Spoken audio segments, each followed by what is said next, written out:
यदि आप कर्ज में डूबे हुए हैं और आर्थिक तंगी से परेशान हैं, तो आपको सूर्य देव के इस महामंत्र का जाप अवश्य करना चाहिए। यह मंत्र बहुत ही शक्तिशाली और प्रभावशाली मंत्र है। इस मंत्र के नियमित 108 बार जाप करने मात्र से ही कर्ज में शीघ्र ही मुक्ति मिलती है, धन और संपत्ति में वृद्धि होती है, घर परिवार में सौभाग्य और शांति बनी रहती है। इस मंत्र से आप कर्ज मुक्त हो जाओगे, धन वृद्धि आपके जीवन में होने लगेगी। सूर्य भगवान बहुत ही दयालु हैं, वह अपने भक्तों की मनोकामनाओं को पूरी करते हैं। इस महामंत्र के नियमित 108 बार जाप करने से आपकी सभी मनोकामनाएं पूरी हो जाएंगी और आपके जीवन में धन की कोई भी कमी नहीं रहेगी।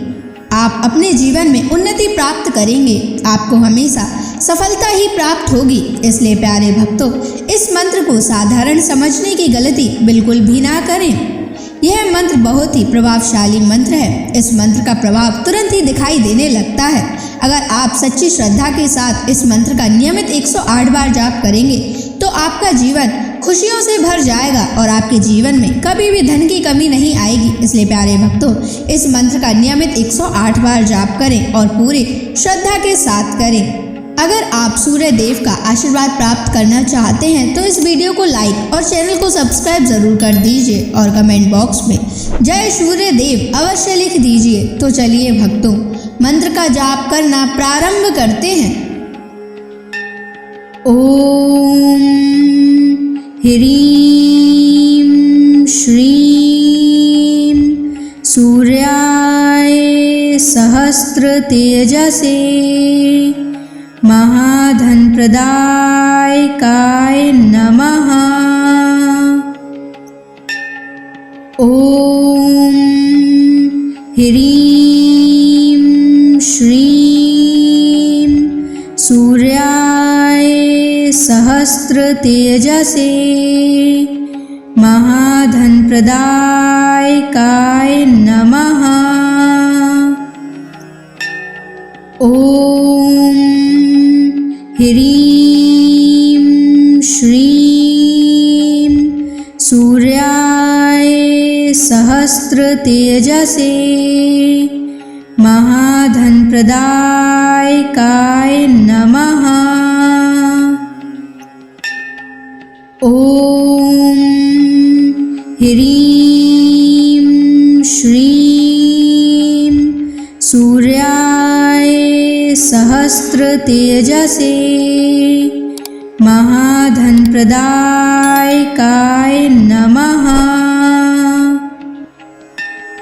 ओम ह्रीं श्रीं सूर्याय सहस्र तेजसे महाधन प्रदायकाय नमः। ओम ह्रीं श्रीं सूर्याय सहस्र तेजसे महाधन प्रदायकाय नमः। ओम ह्रीं श्रीं सूर्याय सहस्र तेजसे महाधन प्रदायकाय नमः।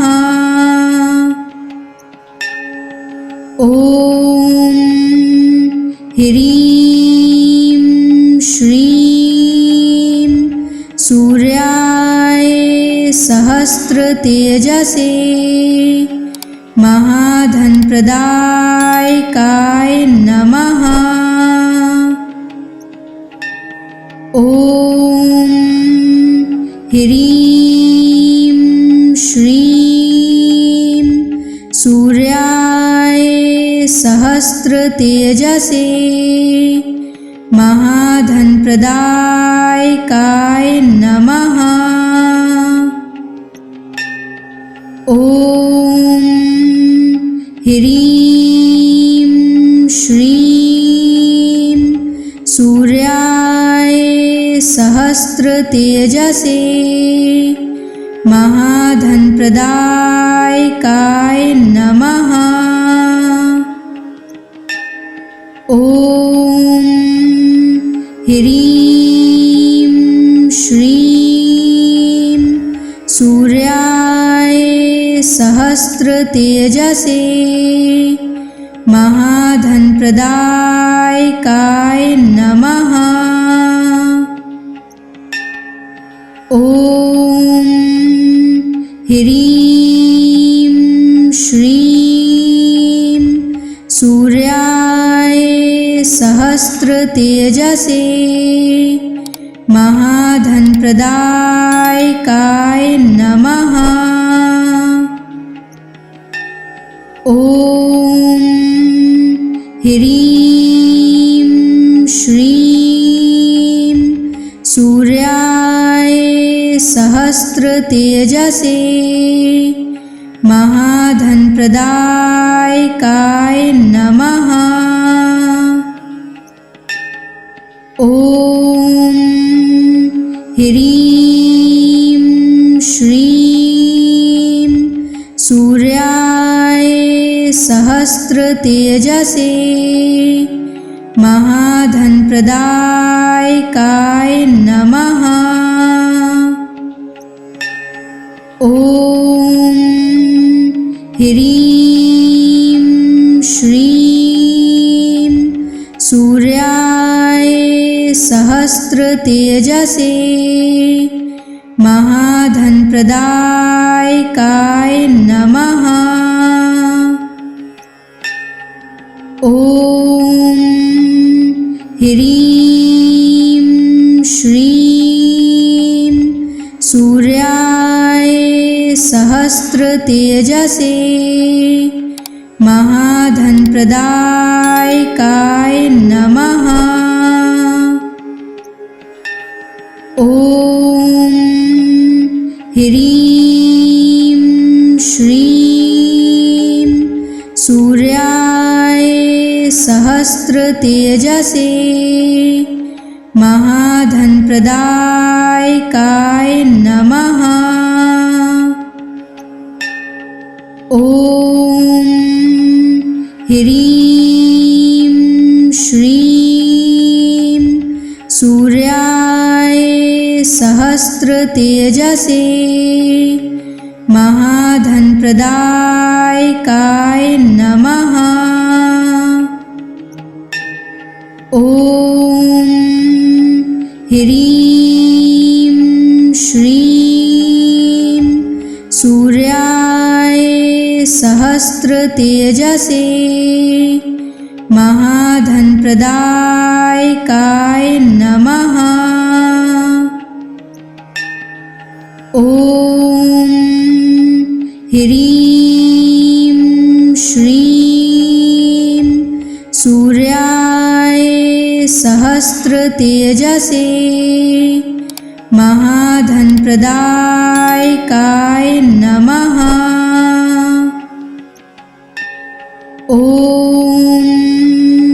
ह्रीं श्रीं सूर्याय सहस्रतेजसे महाधनप्रदायकाय नमः। ॐ ह्रीं श्रीं सूर्याय सहस्रतेजसे महाधनप्रदायकाय नमः। ॐ ह्रीं श्रीं सूर्याय सहस्रतेजसे महाधनप्रदायकाय नमः। ॐ ह्रीं श्रीं सूर्याय सहस्रतेजसे महाधनप्रदायकाय नमः। ॐ ह्रीं श्रीं सूर्याय सहस्रतेजसे महाधनप्रदायकाय नमः। ॐ ह्रीं श्रीं सूर्याय सहस्रतेजसे महाधनप्रदायकाय नमः। ॐ ह्रीं श्रीं सूर्याय सहस्रतेजसे महाधनप्रदायकाय नमः। ॐ ह्रीं श्रीं सूर्याय सहस्रतेजसे महाधनप्रदायकाय नमः। ॐ ह्रीं श्रीं सूर्याय सहस्रतेजसे महाधनप्रदायकाय नमः। ॐ ह्रीं श्रीं सूर्याय सहस्रतेजसे महाधनप्रदायकाय नमः। ॐ ह्रीं श्रीं सूर्याय सहस्रतेजसे महाधनप्रदायकाय नमः। ॐ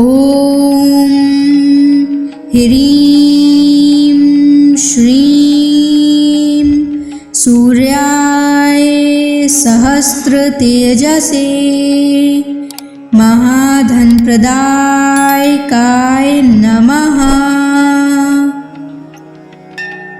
ॐ ह्रीं श्रीं सूर्याय सहस्रतेजसे महाधनप्रदायकाय नमः।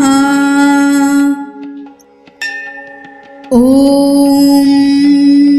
ह्रीं श्रीं सूर्याय सहस्रतेजसे महाधनप्रदायकाय नमः। ॐ ह्रीं श्रीं सूर्याय सहस्रतेजसे महाधनप्रदायकाय नमः। ॐ ह्रीं श्रीं सूर्याय सहस्रतेजसे महाधनप्रदायकाय नमः। ॐ ह्रीं श्रीं सूर्याय सहस्रतेजसे महाधनप्रदायकाय नमः। ॐ ह्रीं श्रीं सूर्याय सहस्रतेजसे महाधनप्रदायकाय नमः। ॐ ह्रीं श्रीं सूर्याय सहस्त्रतेजसे महाधनप्रदायकाय नमः। ॐ ह्रीं श्रीं सूर्याय सहस्त्रतेजसे महाधनप्रदायकाय नमः। ॐ ह्रीं श्रीं सूर्याय सहस्त्रतेजसे महाधनप्रदायकाय नमः। ॐ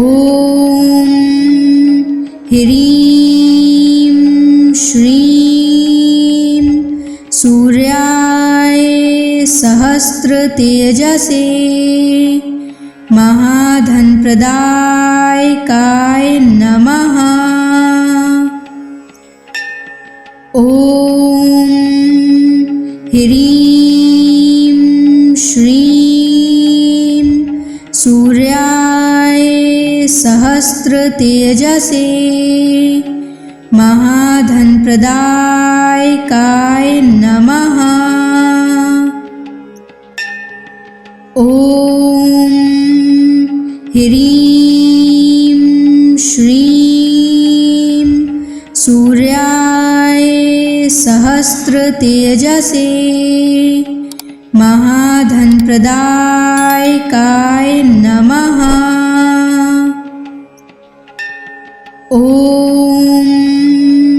ह्रीं श्रीं सूर्याय सहस्त्रतेजसे महाधनप्रदायकाय नमः। ॐ ह्रीं श्रीं सूर्याय सहस्त्रतेजसे महाधनप्रदायकाय नमः। ॐ ह्रीं श्रीं सूर्याय सहस्त्रतेजसे महाधनप्रदायकाय नमः। ॐ ह्रीं श्रीं सूर्याय सहस्त्रतेजसे महाधनप्रदायकाय नमः। ॐ ह्रीं श्रीं सूर्याय सहस्त्रतेजसे महाधनप्रदायकाय नमः। ॐ ह्रीं श्रीं सूर्याय सहस्त्रतेजसे महाधनप्रदायकाय नमः। ॐ ह्रीं श्रीं सूर्याय सहस्त्रतेजसे महाधनप्रदायकाय नमः। ॐ ह्रीं श्रीं सूर्याय सहस्त्रतेजसे महाधनप्रदायकाय नमः। ॐ ह्रीं श्रीं सूर्याय सहस्त्रतेजसे महाधनप्रदायकाय नमः।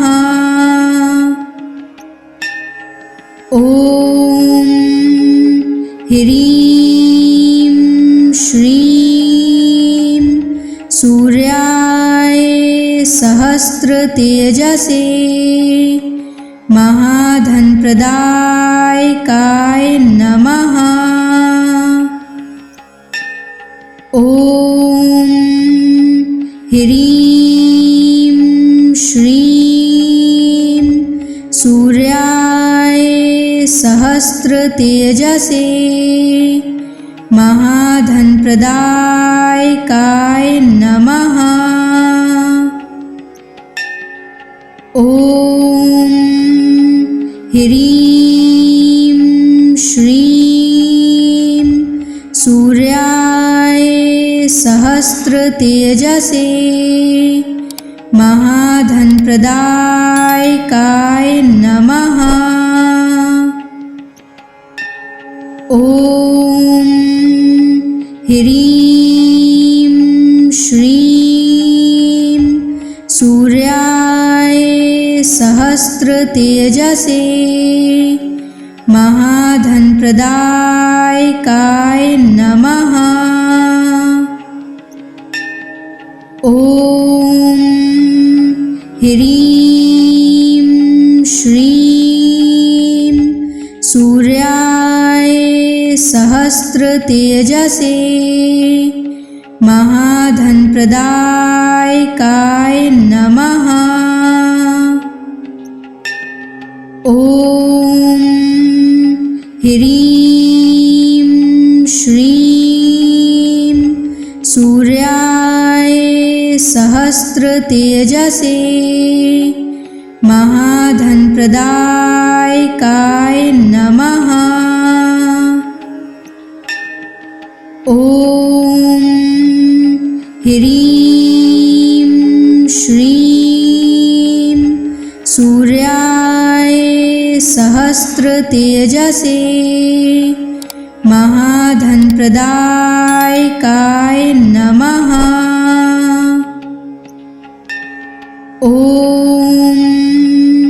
ह्रीं श्रीं सूर्याय सहस्रतेजसे महाधनप्रदायकाय नमः। ॐ ह्रीं श्रीं सूर्याय सहस्रतेजसे महाधनप्रदायकाय नमः। ॐ ह्रीं श्रीं सूर्याय सहस्रतेजसे महाधनप्रदायकाय नमः। ॐ ह्रीं श्रीं सूर्याय सहस्रतेजसे महाधनप्रदायकाय नमः। ॐ ह्रीं श्रीं सूर्याय सहस्रतेजसे महाधनप्रदायकाय नमः। ॐ ह्रीं श्रीं सूर्याय सहस्रतेजसे महाधनप्रदायकाय नमः। ॐ ह्रीं श्रीं सूर्याय सहस्रतेजसे महाधनप्रदायकाय नमः। ॐ ह्रीं श्रीं सूर्याय सहस्रतेजसे महाधनप्रदायकाय नमः। ॐ ह्रीं श्रीं सूर्याय सहस्रतेजसे महाधनप्रदायकाय नमः। ॐ ह्रीं श्रीं सूर्याय सहस्रतेजसे महाधनप्रदायकाय नमः। ॐ ह्रीं श्रीं सूर्याय सहस्रतेजसे महाधनप्रदायकाय नमः। ॐ ह्रीं श्रीं सूर्याय सहस्रतेजसे महाधनप्रदायकाय नमः। ॐ ह्रीं श्रीं सूर्याय सहस्रतेजसे महाधनप्रदायकाय नमः। ॐ ह्रीं श्रीं सूर्याय सहस्रतेजसे महाधनप्रदायकाय नमः। ॐ ह्रीं श्रीं सूर्याय सहस्रतेजसे महाधनप्रदायकाय नमः। ॐ ह्रीं श्रीं सूर्याय सहस्रतेजसे महाधनप्रदायकाय नमः। ॐ ह्रीं श्रीं सूर्याय सहस्रतेजसे महाधनप्रदायकाय नमः। ॐ ह्रीं श्रीं सूर्याय सहस्रतेजसे महाधनप्रदायकाय नमः। ॐ ह्रीं श्रीं सूर्याय सहस्रतेजसे महाधनप्रदायकाय नमः। ॐ ह्रीं श्रीं सूर्याय सहस्रतेजसे महाधनप्रदायकाय नमः। ॐ ह्रीं श्रीं सूर्याय सहस्रतेजसे महाधनप्रदायकाय नमः। ॐ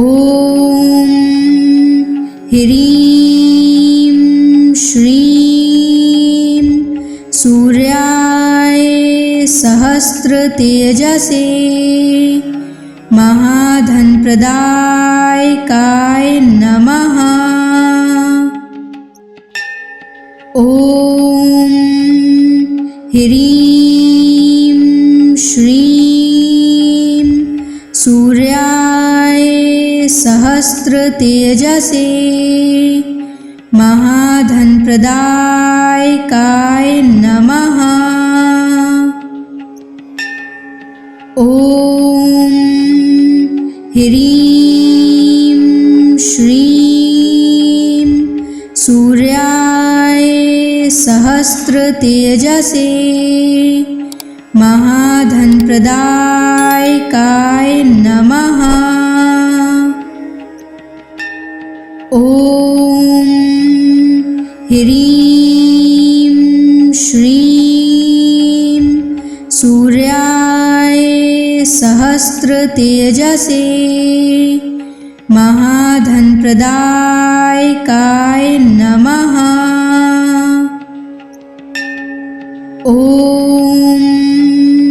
ह्रीं श्रीं सूर्याय सहस्रतेजसे महाधनप्रदायकाय नमः। ॐ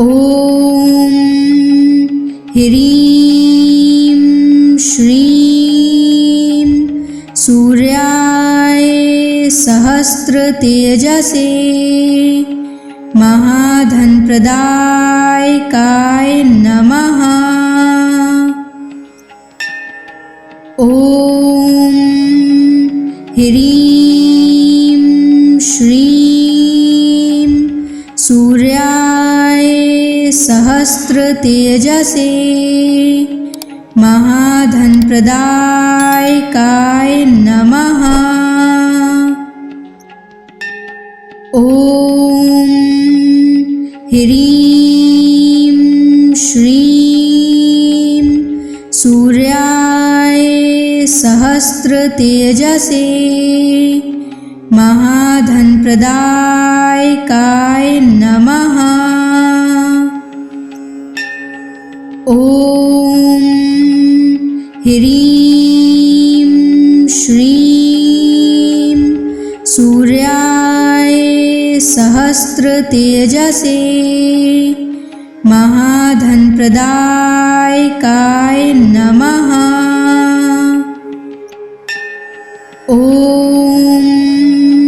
ह्रीं श्रीं सूर्याय सहस्रतेजसे महाधनप्रदायकाय नमः। ॐ ह्रीं श्रीं सूर्याय सहस्रतेजसे महाधनप्रदायकाय नमः। ॐ ह्रीं श्रीं सूर्याय सहस्रतेजसे महाधनप्रदायकाय नमः। ॐ ह्रीं श्रीं सूर्याय सहस्रतेजसे महाधनप्रदायकाय नमः। ॐ ह्रीं श्रीं सूर्याय सहस्रतेजसे महाधनप्रदायकाय नमः। ॐ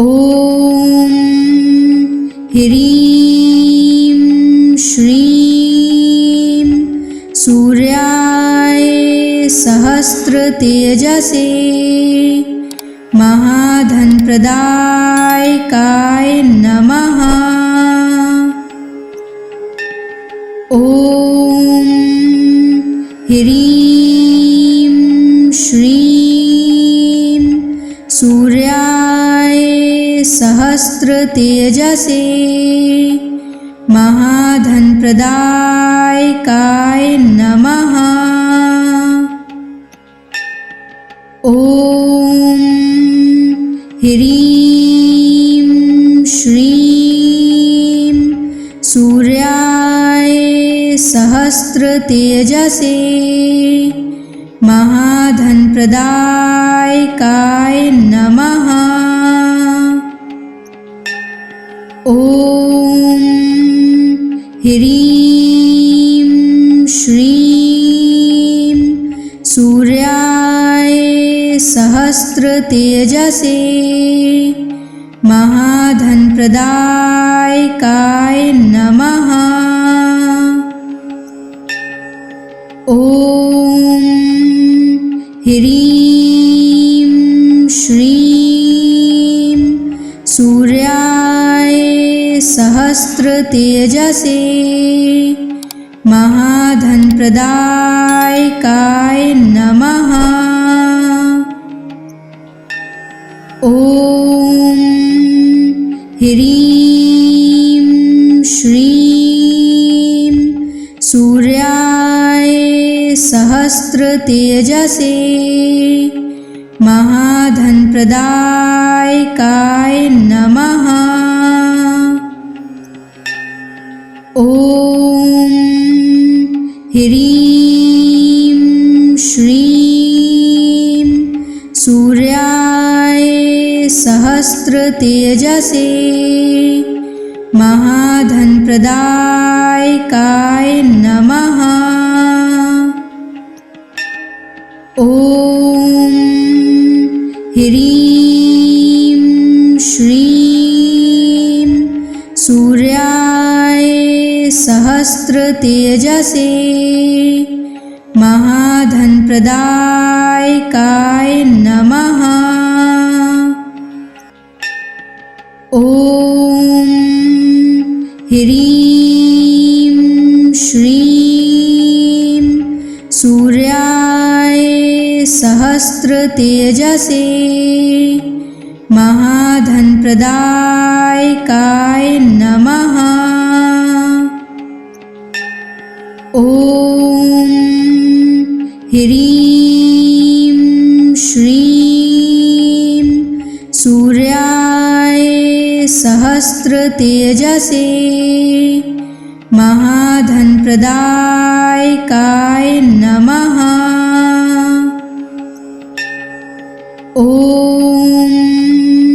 ह्रीं श्रीं सूर्याय सहस्रतेजसे महाधनप्रदायकाय नमः। ॐ ह्रीं श्रीं सूर्याय सहस्रतेजसे महाधनप्रदायकाय नमः। ॐ ह्रीं श्रीं सूर्याय सहस्रतेजसे महाधनप्रदायकाय नमः। ॐ ह्रीं श्रीं सूर्याय सहस्रतेजसे महाधनप्रदायकाय नमः। ॐ ह्रीं श्रीं सूर्याय सहस्रतेजसे महाधनप्रदायकाय नमः। ॐ ह्रीं श्रीं सूर्याय सहस्रतेजसे महाधनप्रदायकाय नमः। ॐ ह्रीं श्रीं सूर्याय सहस्रतेजसे महाधनप्रदायकाय नमः। ॐ ह्रीं श्रीं सूर्याय सहस्रतेजसे महाधनप्रदायकाय नमः। ॐ ह्रीं श्रीं सूर्याय सहस्रतेजसे महाधनप्रदायकाय नमः। ॐ ह्रीं श्रीं सूर्याय सहस्रतेजसे महाधनप्रदायकाय नमः। ॐ ह्रीं श्रीं सूर्याय सहस्रतेजसे महाधनप्रदायकाय